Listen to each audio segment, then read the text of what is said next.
विसाखी मां ले रहे हैं ये ठंड ज्यादा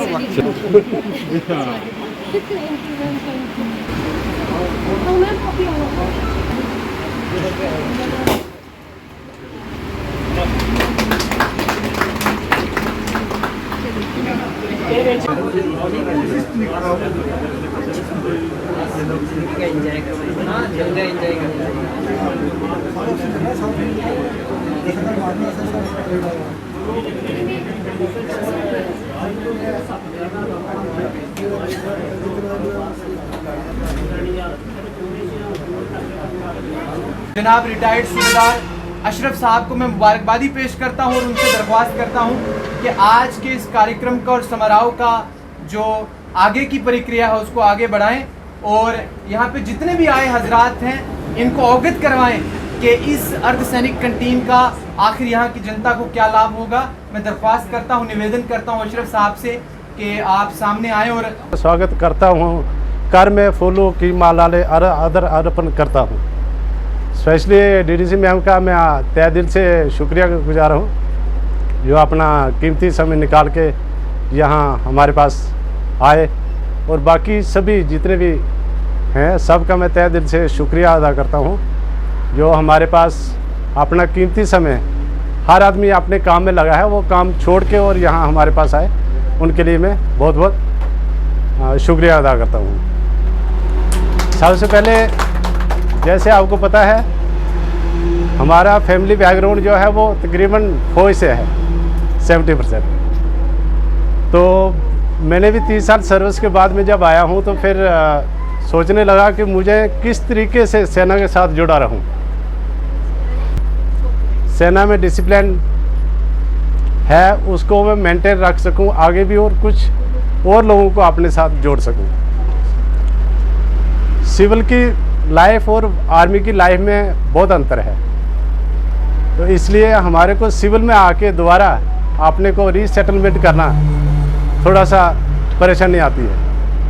लेकिन हमारे समाज में और हमारे गांव में स्पेशली हमारे एरिया में इतनी ज़्यादा समस्या नहीं है क्योंकि हम काफ़ी आदमी आर्मी से रिलेटेड हैं और सभी फैमिली जो हैं वो थोड़ा नहीं 50% आर्मी के बारे में जानते हैं। इसलिए मैं अपने सबसे पहले अपने एरिया का ये खुशकिस्मत समझता हूँ कि हिंदुस्तानी, और उसके बाद आर्मी में मैंने अपनी जो 30 साल है वो सर्व की है। स्पेशली ये अभी कैंटीन का उद्घाटन के लिए स्पेशली मैं इस पर थोड़ी सी बात करूँगा। ये अर्ध सैनिक कैंटीन है जो भूतपूर्व सैनिक होते हैं, ये गवर्नमेंट की पॉलिसी है, सेंट्रल गवर्नमेंट की, पिछले 5-7 साल से चली है, उससे पहले नहीं थी। जो सैनिक कुछ अपने आप को सिविल में आके एडजस्ट नहीं कर पाते थे, वापस वो कहीं सिक्योरिटी गार्ड में चले जाते हैं या हमारे पास एक डीएससी होता है उसमें चले जाते हैं, तो पूरी सर्विस उनकी क्या है वो ड्यूटी और गार्ड में निकल जाती है। तो सेंट्रल गवर्नमेंट की तरफ से ये स्कीम चलाई गई है, सैनिक वेलफेयर सेंटर एसोसिएशन है जो, उन्होंने लाइसेंस देना शुरू किए। लाइसेंस देना शुरू किया, अगर कोई काम कर सकता है तो लाइसेंस लेके और इसका ये हम आम सिविल जनता को भी सीएसडी के कैंटीन के बारे, कैंटीन का सामान जो है वो सभी को मिल सके। अब ये घर में एक फौजी है और उसको वो नज़दीक से बताते हैं हमारे से कैंटीन के लिए ये लाना। कैंटीन की जो क्वांटिटी और क्वालिटी है और सिविल की क्वांटिटी और क्वालिटी है, दोनों में थोड़ा सा अंतर है। ये नहीं है कि वो बिल्कुल बेकार है, क्योंकि हम उसी को खा पी के पले बड़े हैं, वो भी ख़राब नहीं है। लेकिन ये डायरेक्ट थोड़ा अच्छा जो कॉन्ट्रैक्ट होता है गवर्नमेंट का, इसमें 1% की कहीं कोताही जो है वो नहीं कर सकते हैं। ये जो सैनिक वेलफेयर सेंटर है इसमें सभी फोर्सेस शामिल हैं, चाहे एयर फोर्स है, नेवी है, आर्मी है या पैरामिलिट्री फोर्स जैसे सीआरपी, बीएसएफ, ये सभी इसमें आईटीबीपी, ये सभी इसमें शामिल हैं। ये उन्हीं को भूतपूर्व सैनिक या फिर उसके किसी भी फैमिली मेम्बर के नाम पर फ्रेंचाइजी जो है वो मिलती है। इसमें भी 2-3 किस्म के हैं, जैसे बी श्योर सैनिक कैंटीन है, तो उसमें क्या है कि हमारे को कुछ नहीं देना, जितना हमने पैसे जमा कराना उतना हमारे को सामान मिलेगा।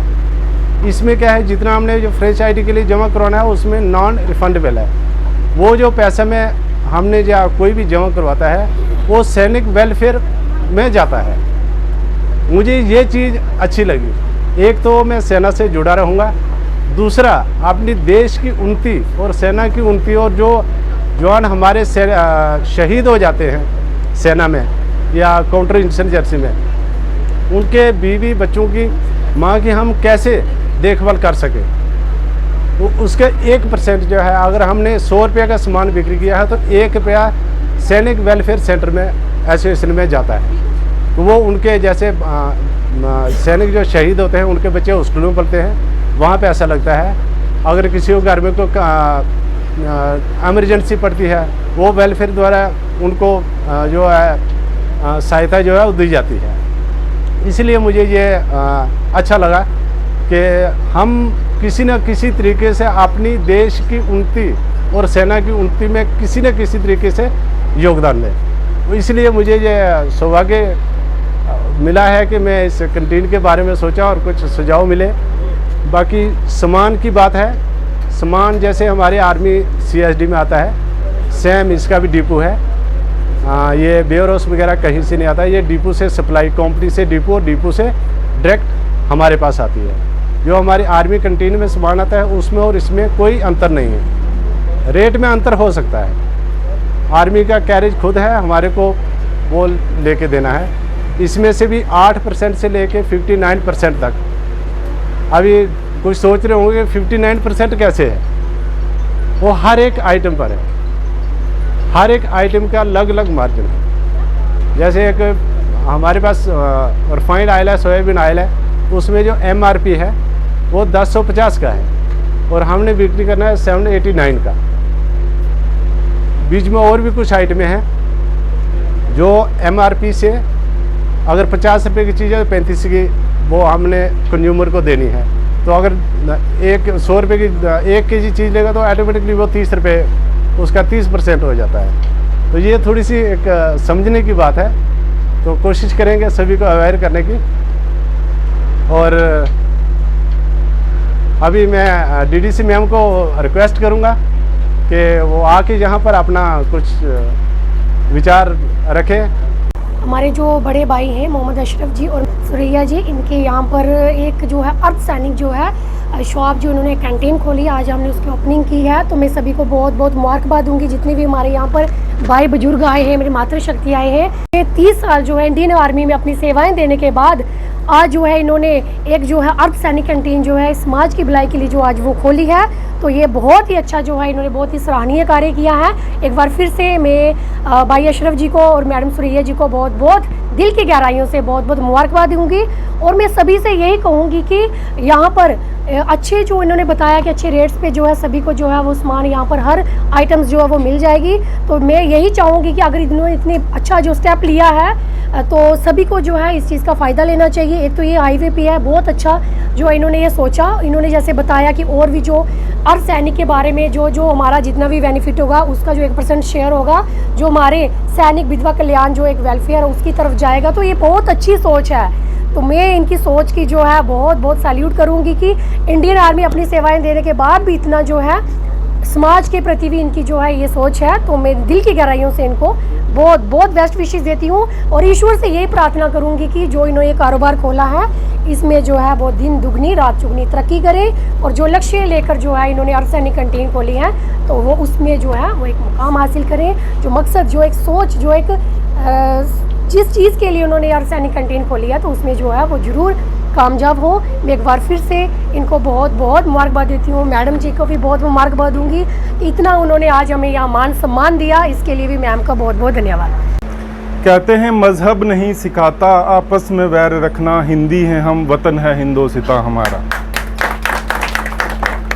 आज के इस प्रोग्राम में डंडेसर गांव में आए हुए सभी मेरे बुज़ुर्ग, माताएं, बहनें, नौजवान साथी और जितने भी लोग यहाँ पे आए हैं, सबसे पहले सबको मेरा नमस्कार, आदाब। आज के इस प्रोग्राम में सबसे पहले मैं सूबेदार अशरफ साहब को मुबारकबाद देता हूँ, जिन्होंने एक बहुत अच्छा इनिशिएटिव यहाँ पे लिया और 30 साल आर्मी में नौकरी करने के बाद अपनी सर्विसेज देने के बाद आज यहाँ अर्ध सैनिक कैंटीन जो है उसका शुभारंभ किया। और सबसे पहले जितने भी व्यूअर्स मीडिया के थ्रू मुझे देखेंगे या जो लोग जहाँ पे आए हैं, मैं सबसे यही अपील करता हूँ कि ज़्यादा से ज़्यादा मात्रा में इस कैंटीन का लाभ लें, ताकि अगर इनका व्यापार अच्छा चलेगा तो सभी आर्मी के भाइयों में एक मैसेज जाएगा कि अगर ये वाला इनिशिएटिव हम चलाते हैं ये अच्छे तरीके से चलेगा। मैं उम्मीद रखता हूँ यहाँ के लोग, यहाँ की आवाम और जितने भी लोग मीडिया के थ्रू मुझे देख रहे हैं वो इनका पूरा सहयोग करेंगे और ज़्यादा से ज़्यादा यहाँ से सामान खरीदेंगे, ताकि एक फ़ौजी का हौसला जो है और बुलंद होगा। मुझे बहुत अच्छा लगा कि एक आर्मी की सेना में जो जज्बा इन्होंने रखा, वही जज्बा ये रिटायर होने के बाद आके वापस सेवा करना चाहते हैं, समाज को अपना टाइम देना चाहते हैं। एक बार पुनः मैं इनको बहुत बहुत मुबारकबाद देता हूं और उम्मीद रखता हूं कि इनका ये जो व्यापार है दिन दुगनी रात चुगनी तरक्की करेगा। इसके साथ साथ पूरे डंडेसर गाँव को मैं बहुत बहुत मुबारक देता हूं। जय हिंद, जय भारत। मैं तमाम हजरात का दिल की अमीक तरीक गहराइयों से एक मर्तबा फिर से शुक्रिया अदा करता हूँ कि आप लोग इस समय तपतपाती गर्मी के अंदर इस समय लगभग मुझे लगता है कि 45 डिग्री सेल्सियस जो गर्मी है वो बरपा है, और इस गर्मी के मौसम में आप यहाँ पे आए, कहीं ना कहीं ये चीज़ दर्शाती है, इससे ये चीज़ भी नज़र आती है कि आप एक सैनिक, जिस सैनिक ने अपना पूरा जीवन जो है वो भारत माँ की रक्षा को दे दिया, अपनी सेवाएं अपने परिवार से दूर रहकर हम लोगों की सुरक्षा के लिए चकोचौबंद जो है वो सैनिक रहा। आज आप कहीं ना कहीं उस सैनिक के हौसलों को जो है वो और ज़्यादा मज़ीद जो है पुख्ता और मजबूत कर रहे हैं। और इस कैंटीन के हवाले से मैं एक बात बताना पसंद करूंगा कि अभी हालिया दिनों में आप देखें कि इसी जून के माह के अंदर 7 जून को पूरे आलम में जो है वर्ल्ड फूड सेफ्टी डे जो है वो मनाया जाता है, और बिलखसूस हमारे वतनी अजीज़ हिंदुस्तान के अंदर एक ऐसी अथॉरिटी है जिसको FSSAI कहा जाता है, food safety and standards authority of India. उस अथॉरिटी को नियुक्त ही इसीलिए किया गया है कि जो ईटेबल आइटम्स हैं उसमें एक स्टैंडर्ड रखा जाए, उसमें ये देखा जाए कि क्या अगर कोई व्यक्ति इसको खाता है तो उसको उसमें कितनी जो इंग्रेडिएंट्स कितनी मकदार में पड़े हैं, क्या उसकी जो है वो माल न्यूट्रिशन का शिकार तो नहीं हो रहा, क्या अगर वो इसको खाएगा उससे अन्य कोई और बीमारी जो है उससे तो नहीं जूझना पड़ेगा। इन चीज़ों का ध्यान रखती है। और इस अर्धसैनिक कैंटीन के अंदर आप देखें जितने भी प्रोडक्ट्स हैं इनके ऊपर ISI का मार्क भी आपको मिलेगा। अगर इलेक्ट्रॉनिक अप्लायंसेस हैं, अगर ईटेबल आइटम्स हैं, उनके ऊपर FSSAI मार्क जो है सारी जो आइटम्स हैं आपको मिलेंगी। और दूसरी अहम बात इस कैंटीन की मुनासबत और हवाले से ये कि यहाँ पे आपको सब्सिडाइज रेट्स के ऊपर जो है ये A1 क्वालिटी का जो प्रोडक्ट्स हैं वो आपको यहाँ पे दस्तयाब रहेंगे।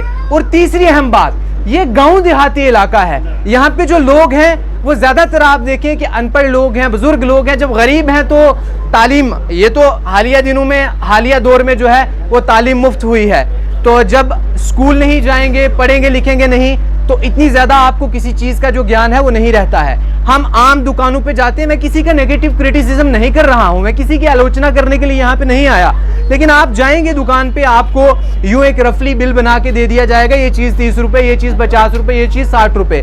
और गाँव देहात के लोग जो हैं उस चीज़ को कैलकुलेट करके जो है वो नहीं समझ पाते हैं। आप यहाँ पे देखें, मैं आपको दिखाना चाहता हूँ कि यहाँ पे जो है एक PC लगा है, इलेक्ट्रॉनिक सेटअप है, और जो भी सामान आप यहाँ से खरीदेंगे बारकोड के जरिए, आप यहाँ पे देखें ये बारकोड स्कैनर है, बारकोड के जरिए उस प्रोडक्ट का जो बारकोड है उसको स्कैन किया जाएगा और कंप्यूटराइज ऑटो जनरेटिव जो बिल है वो आपको मुहैया होगा। और जब आप उस ऑटो जनरेटिव बिल को अपने घर पे लेके जाएंगे, आप देख सकते हैं कि आज मैंने किस तरीके की खरीदारी की, मैं इससे पहले कहाँ से खरीदारी करता था, मुझे कितना नुकसान होता था, कितना नफा होता था, कितना मुनाफा दुकानदार ने पाया और कितना जो है मैंने अपनी जेब खर्च के ऊपर काबू पाया। तो कहीं ना कहीं गांव देहात के गरीब गुरबा लोगों को इसका बहुत ज़्यादा लाभ होगा।